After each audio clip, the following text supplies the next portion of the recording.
أعوذ بالله من الشيطان الرجيم بسم الله الرحمن الرحيم والصلاة والسلام على رسول الله وعلى آله وصحبه أهل الله. Gbogbo àwa tí à ń wò wá láti ilé tí a bá ti ń wọlé ẹ máa bá wa share program yẹn, máa like, ẹ sì máa love, kẹ́ máa comment. Ní báyìí mo wà pẹ̀lú àwọn lawyers tí wọ́n tako Ta Olohun láti ilẹ̀ wá. Ìfẹ́ kí ẹ dárúkọ ara yín, lọ́yà wa àkọ́kọ́. Orúkọ mi, assalamu alaikum warahmatullahi wabarakatuh. Wa alaikum assalam wa rahmatullahi wa barakatuh. Orúkọ mi ni US Imam, tí mo jẹ́ olórí ikọ̀ àwọn agbẹjọ́rò tó ń ṣojú àwọn Ògo Ilorin níbi kéèsì tí magistrate court tó wáyé tán báyìí. Alhamdulillah. Síwájú kí a tó máa lọ, àwọn lọ́yà tí wọ́n wà pẹ̀lú yín náà, ẹ dákun lọ́yà ẹ bá wọn dárúkọ yín fáwọn ará ilé. Orúkọ tèmi ni Ibrahim Ọ̀dẹ́délé. Alhamdulillah. Ojú tí ìsàláìmọ̀ fólókù. Orúkọ tèmi ni Ahmad Hussein Saddam. Èmi náà jẹ́ kan nínú ikọ̀ ọmọ ogun ọ̀gá wa tí wọ́n dárúkọ lẹ́ẹ̀kan. Dókítà ni ẹ. Orúkọ mi ni Abdulkadir Adémọ́lá Abọ́lájí Àjàsá. Abdulkadir Adémọ́lá Àjàsá Abọ́lájí Àjàsá. Orúkọ tèmi ni AH Usman, tí mo jẹ́ kan nínú àwọn ọmọ ogun ọ̀gá mi US Imam. Alhamdulillah. Barrister wa. Orúkọ mi ni SH Bayero. SH Bayero. Alhamdulillah. Àjọ ọmọ ogun. Dáàdù Bayero. Ṣé lónìí sáwọn lẹ fún? Àjọ ọmọ ogun lẹ́yìn ọ̀gá wa US Imam. Bàbá wa Barrister US Imam. Naam. Àkọ́kọ́ ìbéèrè tí mo fẹ́ béèrè lọ́wọ́ yín ní ọ̀sán yìí ni wípé ẹ jọ̀ọ́ kéèsì tó ní láàrin Tani Olohun àti Tani. Tani Olohun àti àwọn ọlọ́pàá, commissioner of police. Àmọ́ àwọn Ògo Ilorin ni wọ́n complain lọ sọ́dọ̀ àwọn ọlọ́pàá. Kí wá ní tó ṣẹlẹ̀ ní òkè wọn ní kéèsì àkọ́kọ́ tí wọ́n kọ́kọ́ mú Tani Olohun fún gẹ́gẹ́. Alhamdulillah. Ẹ dákun kí ló ṣẹlẹ̀ nílé ẹjọ́ torí àwọn ará ilé ń retí wọ́n fẹ́ gbọ́ tó ṣẹlẹ̀. Àkọ́kọ́ náà kí n tó lọ bẹ̀rù, a rí wípé déètì òní yìí tí awakọ̀tì kìí ṣe kò sí nínú déètì tí wọ́n mú tẹ́lẹ̀ tí a announce fáwọn èèyàn wípé ilé ẹjọ́ ní ká pàdé. Kí ló fa wíwá lénìí? N tó fa wíwá wa lónìí òun ni pé lọ́ọ̀yà kan tá à ń pè ní Olóbì ó fáìlì bail application míì lórúkọ Tani Olohun. Ó sì ti sáàbù prosecutor tó jẹ́ aṣojú àwọn ọlọ́pàá níbi kéèsì yìí. So ṣùgbọ́n ti sáàbù wọ́n jẹ́ káwa náà mọ̀ pé òní ni déètì tí wọ́n fi sí application, lórí kìí ṣe déètì òní la mú fún kéèsì gangan. Àwọn torí pé wọ́n ti fún wọn ní déètì òní láti wá hágíù application wọn fún bẹ́ẹ̀lì Tani Olohun náà lọ́fà àti gbogbo wa fi wà ń kóòtù lónìí. Nínú ìbéèrè tí mo ti fẹ́ béèrè lọ́wọ́ yín ni wípé tí n bá gbàgbé lọ́ọ̀yà Barrister Olóbì wọ́n wà nínú àwọn lọ́ọ̀yà tí wọ́n bẹ̀rẹ̀ kéèsì tí wọ́n dúró fún Tani Olohun, ṣùgbọ́n a padà rí wọn mọ́. Kí ló fa rírí wọn lónìí? Àwọn ò lè dáhùn yìí hùn torí pé ikọ̀ Tani Olohun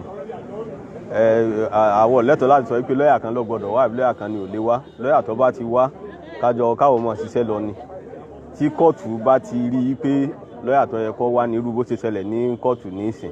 Alhamdulillah. Tán èyí tí ó wá jẹ́ ìbéèrè tó jẹ́ ojú information tá a fẹ́ fún àwọn èèyàn gangan. Kí ni tó ṣẹlẹ̀ ní ilé ẹjọ́ lérí bail application ọ̀hún?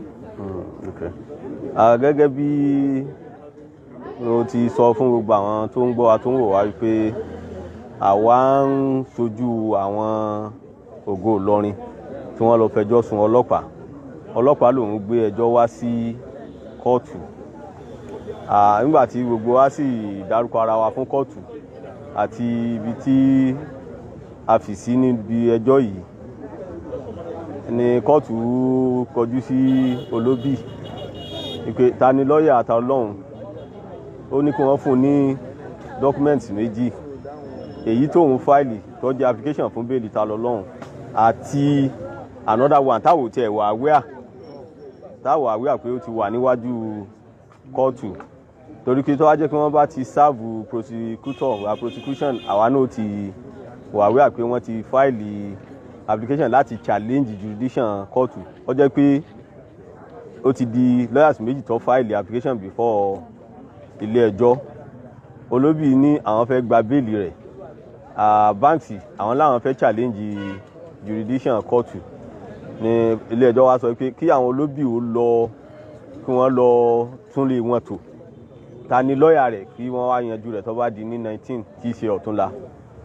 So ibi tá a dé dúró nìyà àrí nǹkan kan ṣe mọ́ lónìí torí pé process méjì document méjì ló wà níwájú kóòtù tí lọ́ọ̀yà méjì ọ̀tọ̀ọ̀tọ̀ fáìlì.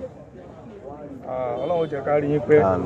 Nínú ìbéèrè tí mo fẹ́ béèrè lọ́wọ́ yín tó bá jẹ́ pé ìdáhùn bá wà ní orí rẹ̀, ǹjẹ́ látijọ́ òní a rí tí ẹ̀gbọ́n Tani Olohun jáde sí orí social media tí sì ń bẹ ẹ̀bẹ̀ before kí màmá rẹ̀ tó wá sí kóòtù ní last time. Ìgbà tí ìyá rẹ̀ ti bẹ̀bẹ̀ yìí oríṣiríṣi nǹkan là ń gbọ́ lórí social media pé ẹ̀yin èèyàn dákun ẹ wo tìyá yìí, àwọn kan ní ẹ má wo tìyá yìí, kódà ẹlòmíín tó ń sọ ọ̀rọ̀ òdì nípa àyà yìí oríṣiríṣi la sáà ń gbọ́. Lẹ́ni ìtẹ́lẹ̀ tó bá jẹ́ wípé lọ́ọ̀yà olóbì nìkan ní ilé ẹjọ́ gbà láàyè láti defend the file application yìí, kí ni èrò tiyín lérí bẹ́ẹ̀lì tí wọ́n gbé wálé ní òtẹ́lẹ̀? Tí àwa sì ń ṣe meeting bóyá ká takò àbí ká má takò ìyẹn ní ìsọ̀rí ti tàwa lọ́ọ̀yà sí Ògo Ìlọrin.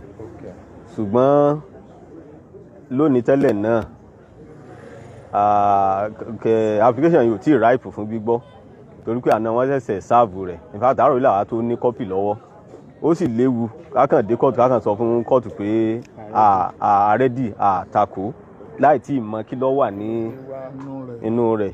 Bóyá kí n fún wa ní àpèjúwe kan, bẹ́ẹ̀lì kan bẹ tí mo fà láti pàtó ọlọ́jẹ̀.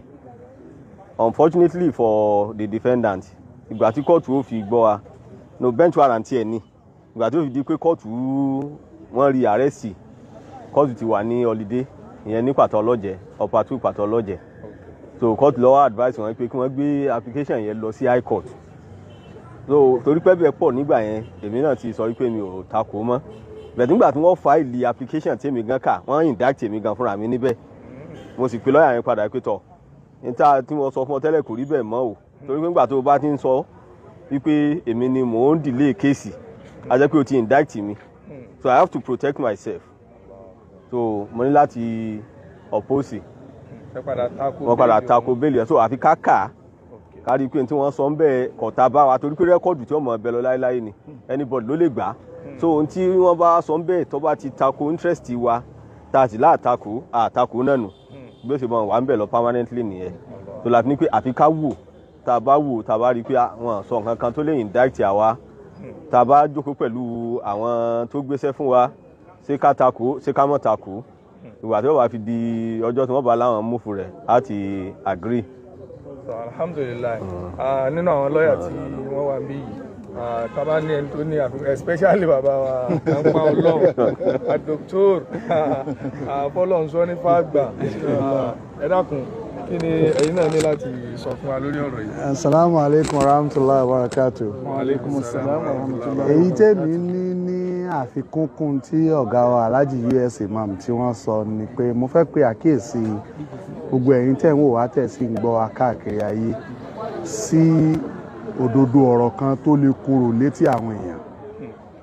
Ẹ rí wípé látijọ́ tọ́rọ̀ yìí ti bẹ̀rẹ̀ là ń ti ń pe àkíyèsí ẹ̀yin èèyàn sí wípé kò síjọ́ kan tí wọ́n ó dé kóòtù tí àwọn lọ́ọ̀yà tí ń rẹpísẹ́ǹtì ọmọ yìí ò ní ṣìṣe. Èyí tó ṣẹlẹ̀ lónìí yìí náà nínú àṣìṣe kan tún ni, nínú àṣìṣe kan tí tún máa jẹ́ kí ọjọ́ kẹjọ́ wọlé iná ni, torí ordinarily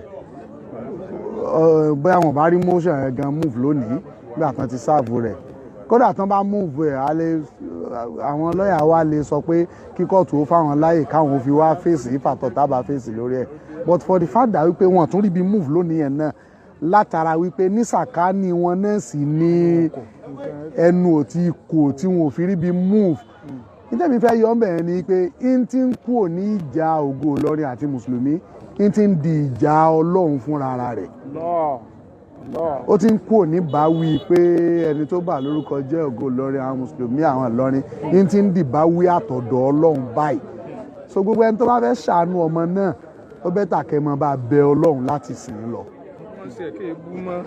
ó bẹ́tà kẹ́ mọ́ bá bẹ Ọlọ́run gẹ́gẹ́ bí ẹ̀gbọ́n ẹ̀ àfáàwà kan tí wọ́n láwọn lẹ̀gbọ́n àwọn ni olórí ẹbí wọn Abdulmumin kọ́lọ́n kó ṣe dáadáa fún ọ̀gá náà pẹ̀lú gbìyànjú wọn lórí kẹ́bí ó mọ̀ bàbà jẹ́ gẹ́gẹ́ bí ọ̀gá náà sì ṣe wí gbogbo àwa tí à ń tún bọ́ sórí social media tá à ń sọ̀sọ́kùsọ tó lè tún mọ́ ran àdánwò tí ń bá ẹni látọ̀dọ̀ Ọlọ́run lọ́wọ́ káàánú fọ̀rọ̀ rora wa wò ó tó yá pé bíbí inú tiyín àbọ̀mọ̀ ìyá yín ní bá ń bẹ ń bẹ ẹ̀ ní máa sọ ọ̀rọ̀ tí ó tún máa kàn kún ẹ̀ṣẹ̀ rẹ̀ níwájú Ọlọ́run àti níwájú àwọn èèyàn tí wàhálà ti ń bá ó tún fi mọ́ wa prolonged so mo rọ gbogbo ẹ̀yin tẹ́ ẹ̀ bá ń gbọ́ láyé wọ́n ní ọmọ ọ̀bẹ géni lọ́wọ́ aṣọ̀bẹ nù ọ̀bẹ ti ṣe tí ó ṣe ẹni tí ó ṣe àwọn èèyàn ti ṣe àwọn èèyàn sì ti fi làákàyè bí òfin sí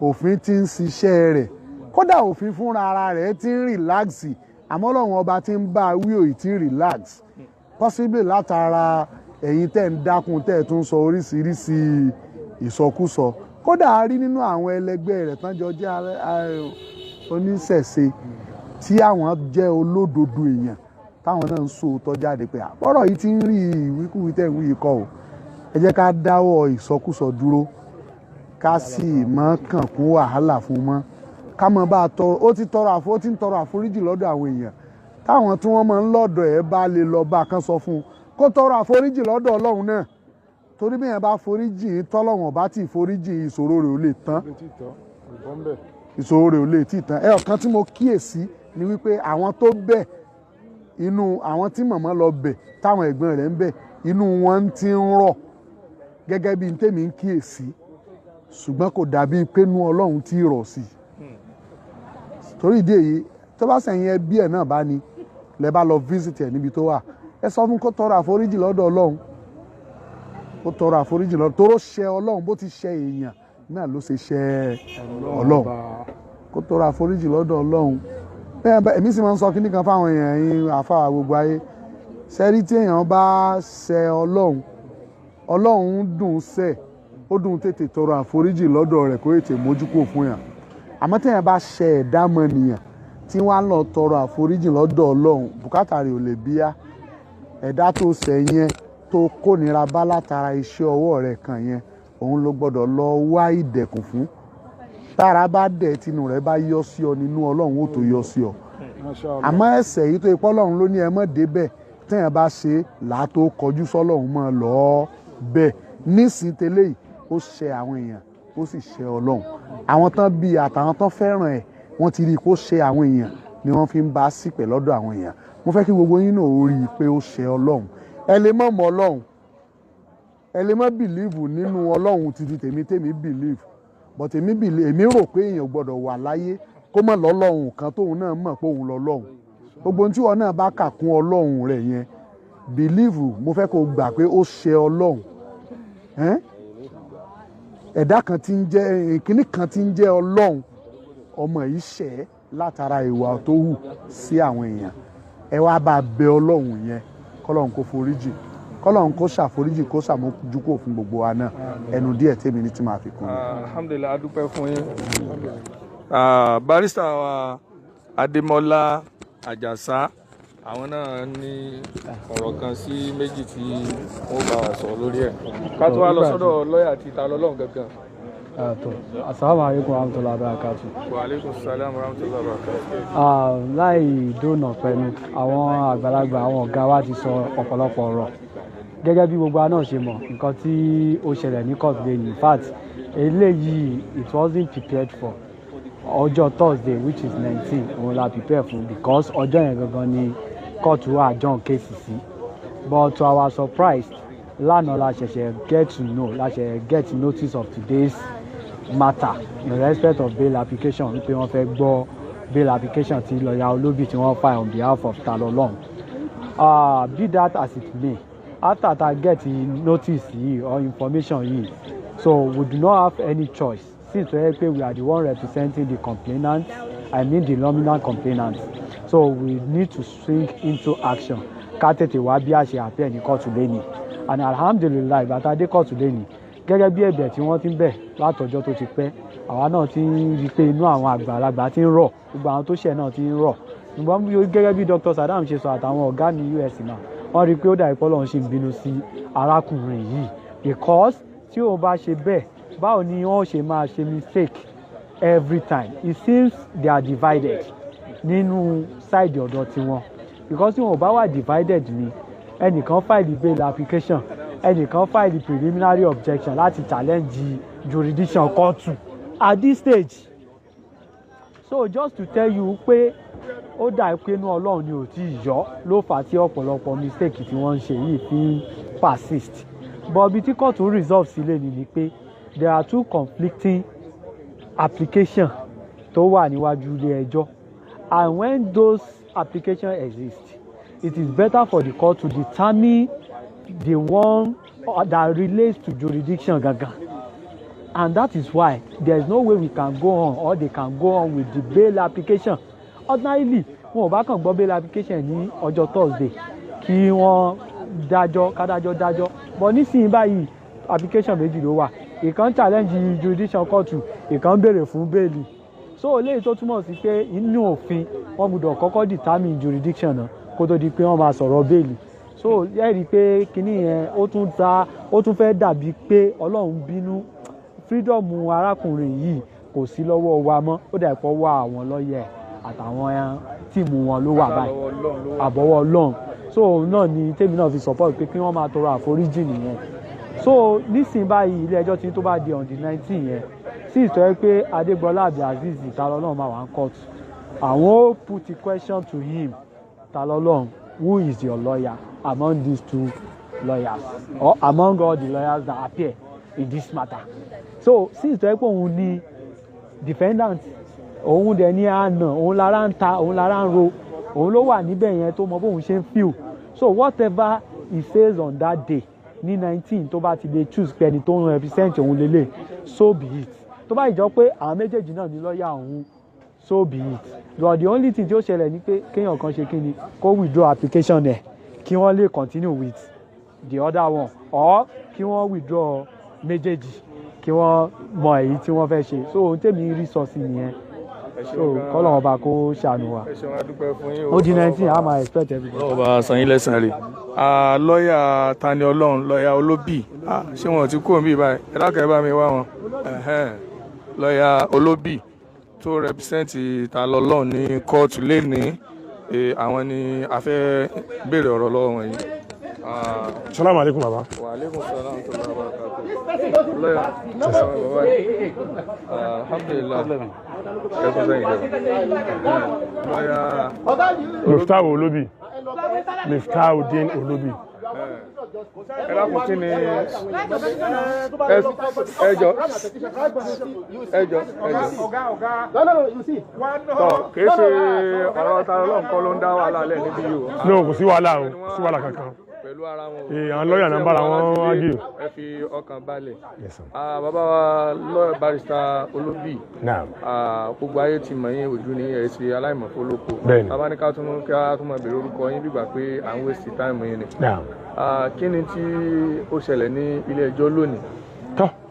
Lákọ̀ọ́kọ́ náà kó tiẹ̀ tó di pé ẹ lọ, mo rí i pé ní ìbẹ̀rẹ̀ kéèsì Tani Olohun yìí ẹ wà nílò àwọn lọ́ọ̀yà tí ń wá tẹ́lẹ̀. Bẹ́ẹ̀ni. Ìgbà tó yá àárín mọ́, kí ni tó ṣẹlẹ̀? Àwọn tó ṣẹlẹ̀ ní ṣókí ni pé nígbà tá a bẹ̀rẹ̀ kéèsì yìí, àwọn tí wọ́n gbà mí fún kéèsì yìí, iṣẹ́ tí wọ́n gbé fún mi ò ní bí wọ́n á ṣe fi Tani Olohun lẹ̀ tó ń ṣe fún ní ìyọ̀ǹda kúrò ní court tàbí prison custody bá ṣe gbà bẹ́ẹ̀lẹ̀ ní ṣókí òun náà fún mi. So oúnjẹ ọ̀la dẹ̀dẹ̀ course mo gbìyànjú láti ṣe application yẹn kí wọ́n fún ní bail, but àwọn lọ́ọ̀yà mi náà wà tánà tún ní interest ní pété láwọn kan náà brief àwọn kan náà ò dá sí kéèsì yẹn tọ̀ ẹjẹ́ gba bail ọ̀nà rárá pé àwọn ò ní gba bail àti gba bail ká má ti gba bail ń sìn pé àwọn ní application mi tàn fẹ́ file before the court àtọ̀ bọ́dọ̀dà káàbọ̀ nǹkan tí yóò ṣẹlẹ̀. So lẹ́yìn ìgbà yẹn bá ṣe kúrò ní court gẹ́gẹ́ bí iṣẹ́ tán gbé fún mi ọ̀nà wo ni ọ̀gbẹ́ni yóò fi kúrò ní àhámọ́ ìjọba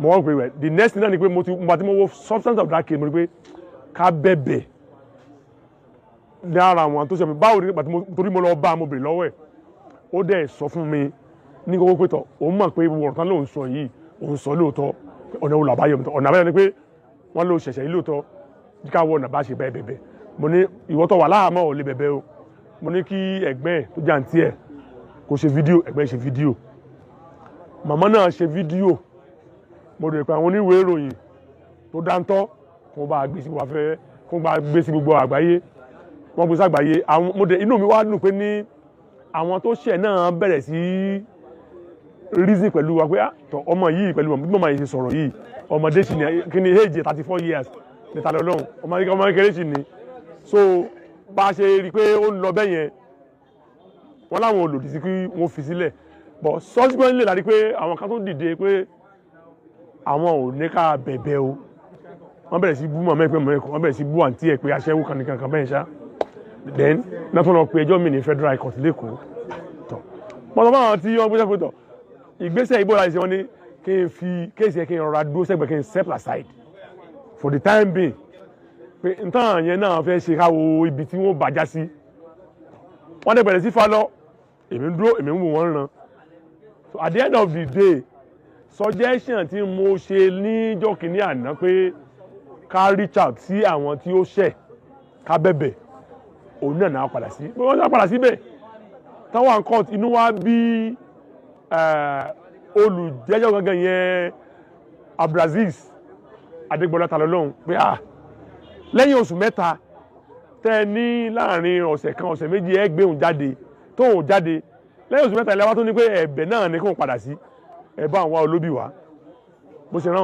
màmá ìwà bẹ̀ mí pé kí n yọjú màmá mo ní kéèsì yẹn mo ń wo bí wọ́n ṣe màmá nítọ̀ ibi tí wọ́n bàjá sí náà ni wọ́n wà yẹn pé but n táwọn fẹ́ ni pé kí n padà sí ẹnu kéèsì yẹn kí n bá àwọn mójútó bí ó ṣe lọ nírọ̀wọ́rọ̀sẹ̀ tí ó fi pé lọ màmá náà fúnra ẹ̀ wá màmá wá láti Ìbàdàn ìyá àgbàlagbà màmá dẹ̀ bẹ̀ àwọn àfáà kọ́ra ó bà mí níjọ́ pé màmá ṣubú tó bí ọ̀nà mẹ́ta ibi tí wọ́n ti ń bẹ̀bẹ̀ káàkiri wọ́n sì bẹ̀bẹ̀ àwọn àfáà wọ́n ní àwọn oníkan táwọn fẹ́ fi wíwà nínú àtìmọ́lé Abdulaziz Adégbọlá ṣe ìbò àwọn kan fẹ́ kí ó come to his senses pé èyàn ebú àgbàlagbà àwọn ti gba ẹ̀bẹ̀ rẹ̀ so màmá fún mi ní yọ̀ǹda pé kí n padà sínú kéèsì yẹn Abdulaziz Adégbọlá náà fún mi ní yọ̀ǹda pé tọ́ ó kọ̀wé pé kí n padà sẹ́nu kéèsì òun kí n gbà òun jáde òun ló jẹ́ kí n wá sí kóòtù lénìí pàtí mo dẹ̀ dé kóòtù ìyàlẹ́nu ló jẹ́ wípé àwọn lọ́ọ̀yà míì ti tó fáìlì pé àwọn ń tako pé ẹjọ́ àpé kóòtù yẹn kóòtù tó wà àwọn ń tako pé wọn ò ní agbára àti gbọ́ ẹjọ́ yẹn ìyẹn là ń pè ní preliminary objection to jurisdiction wọ́n ní kóòtù yẹn ò ní agbára láti gbọ́ ẹjọ́ yẹn so n táwa ń jà fún lẹ́ni ni pé kí wọ́n fi ilẹ̀ kó yọ̀ǹda rẹ̀ torí pé a ti rí pé ní àwọn tó ṣẹ̀ náà ti dáríjì but application mi tó wà ní kóòtù pé kóòtù ní jurisdiction láti gbọ́ ẹjọ́ yẹn so ó wá takora wọn òun ní adájọ́ ń tọ̀ kó fún wa ní déètì míì kí gbogbo wa ká wà ní kóòtù àwọn kóòtù ká wá wòye tí àwọn lè gbọ́ bóyá ìtakò tí wọ́n ṣe pé ní kóòtù ní jurisdiction ni àwọn ò gbọ́ ni o àbí kí àwọn ò filẹ̀ ní bail àwọn ò gbọ́ so náà fún wa ní déètì míì ní èní. ẹ ṣeun gan adúpẹ́ fún yín àti ń já sí pé tí n bá sì gbọ́ nínú ilé ẹjọ́ adájọ́ ní kí ẹ̀yin ó wá kí àwọn lọ́ọ̀yà tí wọ́n fáìlì ìtakò pé ní kóòtù ní agbára àti gbẹ́jọ́ yẹn ọ̀nà wá sí kóòtù. gẹ́gẹ́ fúnra rẹ̀ ó wá sọ ta ni lọ́ọ̀yà òun nínú yín. bẹ́ẹ̀ni. ẹ ṣeun gan adúpẹ́ fún yín kí wàá ní ìmọ̀ràn tẹ́ ní fáwọn ará ilé tí ń wò wá. tọ́ ìmọ̀ràn tá a ní fáwọn ará ilé mi sí advocate láti ilẹ̀ náà ni pé ní there must be religious tolerance àti pé ní kakura wa níjàánu pẹ̀lú ọ̀rọ̀ àlùfànṣá ní sísọ kò jù bẹ́ẹ̀ lọ láàrin mùsùlùmí àti gbogbo other religions ntẹ́mi ń sọ nìyẹn o mo sì dúró lórí ẹ o. ẹ ẹ ṣeun gan adúpẹ́ fún yín Ọlọ́run bá. Àmín náà ní orúkọ mi ni Muftau Olóbì. ẹ ṣe gan adúpẹ́ fún yín. Àmín àdúpẹ́ lọ́wọ́ yín sà. Alhamdulillah rabbil alamin wal aqibatu lil muttaqin wala udwana illa ala dhalimin. Gbogbo ẹ̀yin tí ẹ ń wò wá nílé ẹ bá wa share program yìí dáadáa torí wípé ó wà interesting. Ẹ̀kọ́ wà nínú ọ̀rọ̀ yìí. Gbogbo èròǹgbà wa lénìí ni wípé wọ́n gbọ́dọ̀ yanjú ọ̀rọ̀ ta lọ́lọ́run lénìí lẹ́ni tí inú rẹ̀ ó máa dùn tí ọkàn rẹ̀ ó sì máa balẹ̀ torí wípé èèyàn gbọ́dọ̀ ya ọ̀dájú kó rí irú ìpè tí àkọ́bí bàbá rẹ̀ ń pè wáhùn lẹ́yìn náà tí ìyá tún wá jáde wá látòdìdí Ìbàdàn tí wọ́n wà lọ́rin tí ìyá náà sì ń sunkún èèyàn gbọ́dọ̀ rí irú pè bẹ́ẹ̀ irú àwọn nǹkan báwọn ni kó wá lóun ó ya ọ̀dájú ìyẹn mú ara everybody rọ̀ ọkàn yín kálukú sì rọ̀ dé court but Ọlọ́run ò tí ì ṣetán fúnra rẹ̀ torí pé àwọn lọ́ọ̀yà tí Ọlọ́run gbà lọ́ọ̀yà Olóbì tí wọ́n kọ́kọ́ bẹ̀rẹ̀ kéèsì tí ó mú ìmọ̀ràn pé ẹ jẹ́ ká bẹ àwọn àfáàní lọ́ọ̀yà tó mú wá wọ́n gbá lọ́ọ̀yà yẹn sẹ́gbẹ́ kan àwọn lọ́ọ̀yà mi sì take over iṣẹ́ àwọn lọ́ọ̀yà tó take over iṣẹ́ yẹn bí wọ́n ṣe ń ṣiṣẹ́ yẹn iṣẹ́ ẹjọ́ rẹ̀ ń prolong ẹjọ́ rẹ̀ ń gùn sí i mo rò pé nígbà tí Ọlọ́run náà padà rí i pé ọ̀rọ̀ yìí ti ń kọjá báyìí ló mà ó ní láti pe lọ́ọ̀yà Olóbì tó mú mọ̀ràn káwọn bẹ̀bẹ̀ láti bẹ̀rẹ̀ wá ó pè wọ́n pé kí wọ́n fáìlì bail application sí court ìyẹn ló yẹ kí ilé ẹjọ́ gbọ́ lónìí àwọn gbà tí adájọ́ ó gbé file case sí Ọlọ́run jáde wọ́n rí i pé lọ́ọ̀yà méjì ló fáìlì application wá ìkan béèrè fún bail application pé kí wọ́n gba bail ẹ̀ ìkan sì ń sọ wípé ilé ẹjọ́ ò ní agbára láti dá ẹjọ́ yìí ìyẹn fún adájọ́ yẹn ní confusion wípé èwo ni ká gbà nínú lọ́ọ̀yà méjèèjì nítorí náà tó bá jẹ́ pé báwọn ló bá rí àwọn ò tún mú ọjọ́ míì ni wọ́n fi mú déètì míì wípé lọ́ọ̀yà méjì ó lè wà ní ìdúró Ọlọ́run náà òun náà ó lè wà ní ìdúró ìwà ní ìdúró rẹ̀ yóò lè nàka sí pé lọ́ọ̀yà tí mo gbà ní èmi kọ́ ni mo gba lọ́ọ̀yà eléyìí so tó bá rí báwọn ni inshallah alkerim barrister Ajasa déètì wo ni inshallah 19 ọ̀nà fi sí. on the 19th tí wọ́n mú tẹ́lẹ̀ yẹn náà ni ó padà di tí ń já sí pé ọ̀túnla nìyẹn a máa fi ilé ìdágbére fún gbogbo ara ilé náà ní fún dédé àsìkò tá a wà yìí tí information mi bá tún wà ẹ pàdé wa lórí péjì wa yìí ìwọ tó bá ti follow péjì inshallah alkerim tó a bá ti bẹ̀rẹ̀ sí ní ṣe program yóò máa notify rẹ tó o bá ti follow wa yóò máa pẹ́ kó tó rí information láti ọ̀dọ̀ wa ẹ follow rẹ ẹ dẹ̀ bá mi share program yìí dáadáa ẹ bá mi share gbogbo ẹ̀yin tẹ́ ń like tẹ́ ń love tẹ́ ń share alágbára Ọlọ́run ẹ ní fi ọwọ́ yín ẹ ní fi gbé ọmọ sí o wọ́n tó ti tẹ̀ ẹ́ náà wọ́n náà yá tètè máa tẹ̀ ẹ́ máa share comment tẹ̀ love tẹ̀ like àná Ọlọ́run ọmọ bẹ́ẹ̀ ni kọ̀ọ̀kan wa subhana rabbika rabbil izzati amma yasifun wa salamun alal mursalin walhamdulillahi rabbil alamin.